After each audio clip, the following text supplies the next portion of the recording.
예, SBS 단독 보도인데요. 이 대통령을 만나러 온 해외 VIP에게 이 성령 시술을 끼워 팔기 했다라는 이야기입니다. 이 구체적으로 말씀을 드리면요. 이 덩룽 여사, 중국 덩샤오핑의 셋째 딸로 알려져 있는데요. 지난해 우리나라를 방문했습니다. 이제 그런데 당사자가 원하지도 않는 이 김영재 원장 성령 시술을 문체부가 끼워 넣었다라는 보도인데요. 이 정작 덩룽 여사는 이 김영재 부부 측이 준비한 성령 시술대는 앉지도 않고 떠났다라고 합니다. 앉지도 않고. 야, 이게 미스테리가 이제 풀립니다. 이게 처음부터 나온 뉴스거든요. 이 BIP, 그러니까 어디서부터 시작되냐면은 갑자기 김영재 원장이 서울대 건강검진센터 외래의사로 위촉되는. 그렇죠. 예. 이야기가 나왔어요. 그래서 왜 이렇게 됐냐고 그랬더니 BIP가 방문을 해서 그랬다. 예, 그런 중국 식의 VIP가 왔다. 앞뒤가 안 맞는 설명들 계속 나왔는데 이게 이제 다 풀리네요. 그러니까 이 VIP에 대해서 김 원장 측은 자신들이 유치를 했다 이렇게 주장을 했거든요. 이게 말이 안 되는 게 이제 다시 따져보자면 전문의도 아니고 그 서울대 검진센터에는 성형 항목도 없다지 않습니까? 예, 그렇죠. 예. 건강에 들어가기가 쉽지 않은 항목이죠. 그리고 이제 그 전문의도 아닌 사람이 외래의사가 되기도 어렵고 말이 안 되고 근데 위촉이 됐어요. 그리고 작은 병원장이 무슨 수로 대통령을 만나러 오는 VIP를 자기들이 섭외를 하고 일정을 바꿉니까? 그렇죠. 일정도 바꿨다는 거 아니에요? 예, 그렇죠. 예. 그 지금 그 중국 VIP 그 양반은 전혀 의사가 없는데 네네. 국내 일정을 짜는 측에서 여기를 가라고 일정을 짜 넣었다는 거 아니에요? 예, 주 목적은요. 방안의 주 목적은 대통령 예방이었다라고 합니다. 네. 근데 김종 차관, 최순실 씨의 측근 김종 차관이 그 일정을 무리하게 집어넣었다는 거잖아요. 예, 김종덕 장관에게 이런 일정이 있으니까 좀 넣겠다라고 보고했다라고 합니다. 실제로 이 VIP는 전혀 그런 의사를 밝힌 적이 없어서 갔다가 앉지도 않고 갔다는 거고요. 사실 좀 당황스러울 것 같습니다. 본인은 성형할 의사가 전혀 없는데 갑자기 뭐 맞으라고 하면요. 거기다가 그 다음 날이 대통령을 만나는 날이었다고 합니다. 얼굴 붓기도 빠지지 않은 채 만난다면 그것도 좀 우스운 노릇이고요. 아니, 이 VIP에 해당되는 그 여성 인사가 갑자기 전날 대통령 만나기 전에 성형시술 하라고 거기 가면 누가 합니까? 말도 안 되는 일정이죠. 그런데 이제 앞뒤를 맞춰보면 이런 게 이제 드러나는 거죠. 그러니까 최순실 씨가 아마도 제 추정입니다. 여기서부터는 김종 전 차관을 통해서 중국 VIP 일정을 자기들 마음대로 조정해서 하필이면 서울대병원 검진센터를 방문하게 만들어요. 예. 예. 근데 왜 그 서울대 검진센터로 방문하게 했느냐. 왜냐하면 김영재 의원 병원은 너무 작거든요.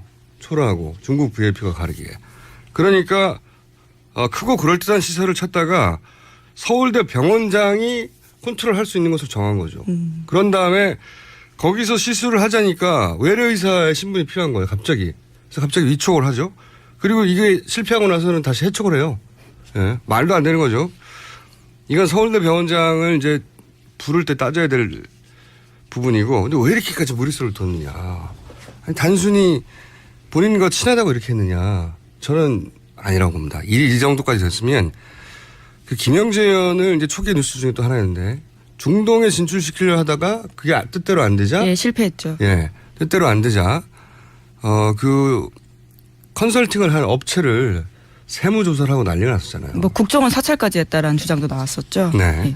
예. 저는 김영재 의원을 내세워서 본격적으로 해외 성형 사업을 진출하려고 했던 어떤 큰 비즈니스 플랜이 있었던 게 아닌가. 최순실 씨 측에서. 그러지 않고서는 이건 사실 김영재 의원과 친해서 한 일의 규모를 넘어서거든요. 완전히. 그래서 저는 이 성형 해외 진출 사업 자체가 최순실 씨가 구상한 사업 플랜이었던 부분을 따져봐야 한다. 네. 그게 진짜 부끄러운 일이죠. 대통령 예방하겠다는 해외 고위 인사를 지금 일정을 마음대로 바꿔가지고 자기들 사업기를 만들려고. 사실 외교는 의전이 굉장히 중요한데요. 굉장히 무례한 행동들이라고 볼 수 있죠. 엄청난 결례죠. 예. 사업적으로도 이건 학급 브로커들이 하는 짓입니다. 자기들 마음대로 일정 집어넣어가지고 학급 브로커들이 이런 짓을 하는데도 절대 사익을 추구하지 않았다니 말도 안 되는 국가적으로 두고두고 수치스러운 일이라고 봐요. 이게 뭡니까 진짜. 여하간 저는 해외 성형사업의 본격적인 진출이 최순실 씨의 사업 플랜에 있었다라고 추정하지 않을 수 없는 정황이 하나 나왔다고 봅니다. 이거 따져봐야 되는 일이라고 봐요. 이현주 대표한테 묻겠습니다. 증인 어느 날 갑자기 그 전에 기재부에서 증인의 상사로 모셨던 조원동 경제수석으로부터 전화를 한 통화 받았죠. 네, 맞습니다. 뜬금없이 전화를 받은 거죠. 네. 김영재 병원이라고 있는데 여기서 중동 지출 사업을 구상하고 있는데 당신이 내 전직 부하였고 중동에 관한 여러 가지 일을 하고 있으니 컨설팅을 통해서 이 병원이 중동 진출할 수 있도록 좀 도와주라라는 취지의 전화였죠.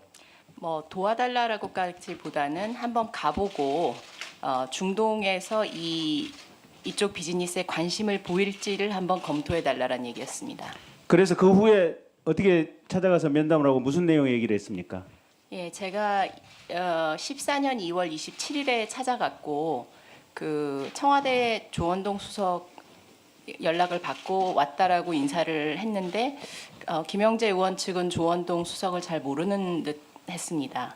그리고 이제 미팅을 하면서 기술이 굉장히 뛰어나다라는 얘기는 했는데 실제로 영어 브로셔라던가 이런 해외에서 뭔가 비즈니스를 할 준비는 전혀 되어 있지 않았습니다. 준비도 전혀 안 된 업체에 대해서 청와대 경제수석이 전화를 했는데 정작 찾아가 보니 청와대 경제수석이 누군지도 모르고 있다 하더라. 그러면 조원동 수석하고 그 상황에 대해서 확인했을 거 아닙니까? 당신 전혀 모르고 있는 것 같은데 어떻게 된 거냐라고 확인해 보시지 않았습니까? 예, 그래서 그 후에 제가 들었는데 그 조원동 수석은 정호성 비서관한테 요청을 받아서 김영재 의원의 중동 진출을 지원하라는 요청을 받고 저한테 전화를 하셨다고 하셨습니다. 그러면 김영재 씨 본인 또는 또는 그 처남은 지금 정호성 비서관하고 긴밀하게 통화를 하고 있거나 혹은 이 세 사람 중에 한 사람이 대통령 내지는 최순실과 긴밀한 얘기가 돼 있었고 그게 정호성을 통해서 조원동 수석에게 전달이 됐다 이렇게 봐야 됩니까? 결국은 이게 김영재 병원 측의 준비 부족으로 이게 이 진출을 위한 컨설팅이 성공하지는 못했죠. 네, 맞습니다. 그래서 그냥 곧바로 끝난 거죠. 저는 끝났다고 했는데 그 뒤로 이제 여러 가지 보복이 있었습니다. 보복의 내용은 뭡니까?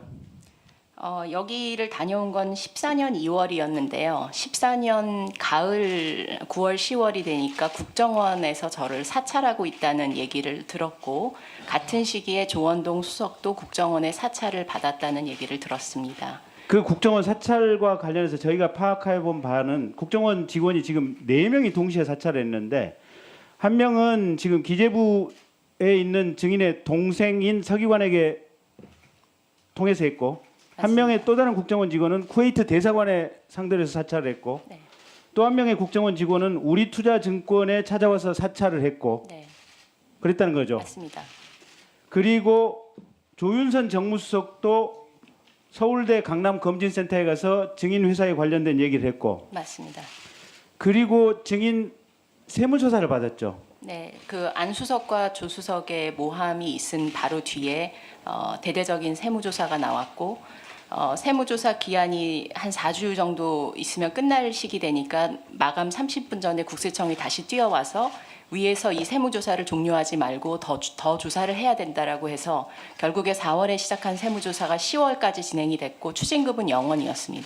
그러니까 본 의원이 듣기에는 증인 업체만 세무조사를 받은 것이 아니고 증인의 아버지 업체 맞습니다. 또 증인의 할아버지 사업체도 세무조사를 받았다라고 하는데 맞습니까? 네, 동시에 3대가 받았습니다. 그리고 증인의 남편도 좋지 않은 보직으로 지금 인사조치가 됐다. 또 기재부에 있었던 증인의 동생도 좋지 않은 보직으로 인사조치가 됐다. 맞습니까? 뭐 가족들 얘기는 지금 현직에 있어서 제가 뭐 구체적인 언급을 하기는 좀 그렇습니다. 증인의 동생, 카자흐스탄 문화원장을 하고 있던 증인의 동생도 갑자기 지금 한국으로 소환 명령을 받았다고 하는데 맞습니까? 네, 9월에 그 감사원에 정기 감사가 있었고 이상하게도 다른 그 문화원의 경우는 회계 감사를 받았는데 저희 동생은 회계상 문제가 없었는데도 불구하고 새벽 서너 시까지 감사원의 여러 명의 직원이 굉장히 강압적인 자세로 감사를 했고, 그리고 감사원이 원하는 방향으로 말을 하지 않으면 가만 안 두겠다라는 그런 협박성 감사를 받았고요. 감사가 끝나자마자 며칠 뒤에 외교부에서 이 사람을 본국으로 소환해야 된다라는 그런 얘기가 나왔습니다. 그러니까 증인은 조원동 경제수석의 부탁으로 컨설팅을 위한 미팅과 이메일을 주고받은 게 한 30차례 정도에 불과하고, 맞습니다. 결국 김영재 의사 측의 어떤 사업 준비가 안 돼서 불가능하다라고 회신을 했고, 맞습니다. 그에 돈을 받은 것도 아니고, 없습니다. 그런데 세무조사, 인사조치, 국정원 직원에 대한 상문이 집요하게 반복이 됐다라는 결론이죠. 맞습니다. 그리고 아까 제가 신문 보여주었던 송영길 시장 집무실에 연기를 바꾸는 모습들, 상당히 편집점들이고 좀 독특한 행태 아니겠습니까? 그 부분과 연관돼서 생각할 수 있는 부분은 없겠습니까? 그 부분은 증인이 답변하기는 어려운 문제죠. 판단과 수정에 관한 문제니까. 저도 어떻게 하루 미팅 가서 그냥 제 사실대로 느낀 소감을 청와대에 보고를 했고, 이전 상사에게 제가 정확한 팩트를 보고하는 것이 이전 상사에 대한 저는 도리라고 생각을 했는데, 어떻게 이 많은 국가기관들이 국민의 혈세를 사용하면서 민간인에 대한 이런 무차별적인 보복을 굉장히 집요하고 체계적이고 3년에 걸쳐서 진행하는지 정말 이해하기가 어려웠고요. 그리고 김영재 중동 진출이 실패하는 것이 어떻게 VIP 중동 사업에 방해를 하는 것인지 그 부분도 정말 이해할 수가 없었습니다.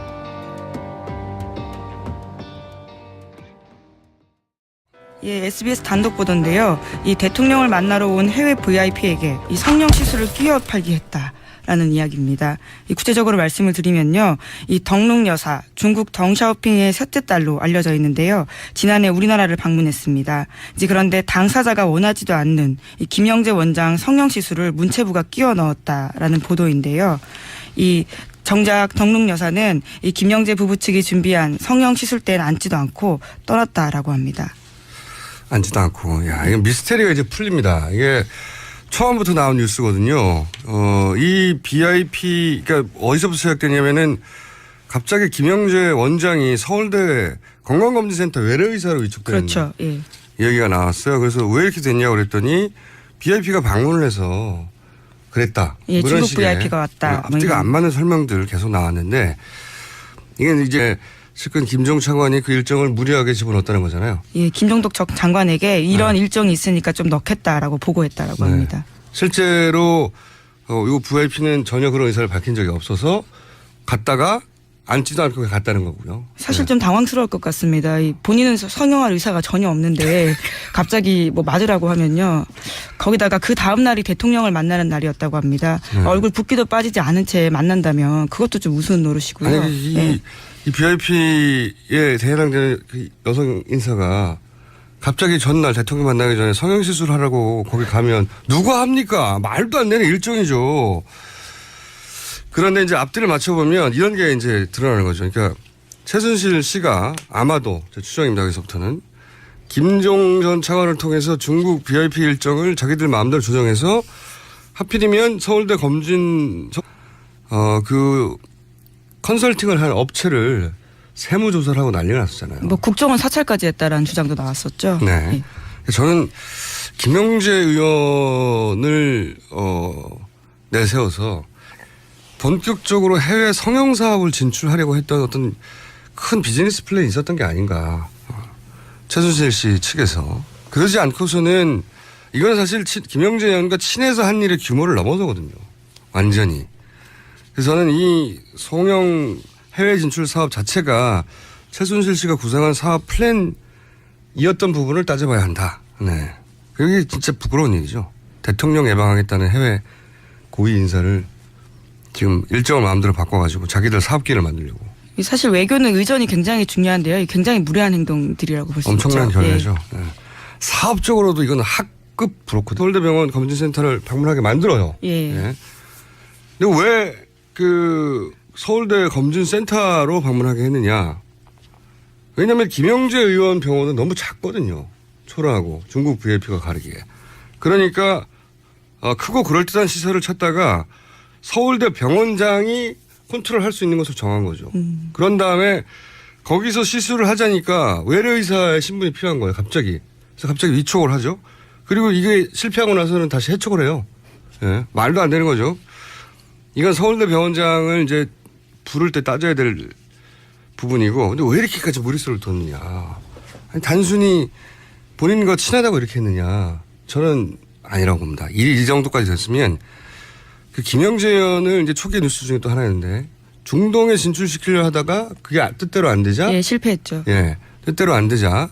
다 풀리네요. 그러니까 이 VIP에 대해서 김 원장 측은 자신들이 유치를 했다. 이렇게 주장을 했거든요. 이게 말이 안 되는 게 이제 다시 따져보자면 전문의도 아니고 그 서울대 검진센터에는 성형 항목도 없다지 않습니까? 예, 그렇죠. 예. 건강에 들어가기가 쉽지 않은 항목이죠. 그리고 이제 그 전문의도 아닌 사람이 외래의사가 되기도 어렵고 말이 안 되고 근데 위촉이 됐어요. 그리고 작은 병원장이 무슨 수로 대통령을 만나러 오는 VIP를 자기들이 섭외를 하고 일정을 바꿉니까? 그렇죠. 일정도 바꿨다는 거 아니에요? 예, 그렇죠. 예. 그 지금 그 중국 VIP 그 양반은 전혀 의사가 없는데 네네. 국내 일정을 짜는 측에서 여기를 가라고 일정을 짜 넣었다는 거 아니에요? 예, 주 목적은요. 방안의 주 목적은 대통령 예방이었다라고 합니다. 네. 근데 김종 차관, 예, 예. 최순실 씨의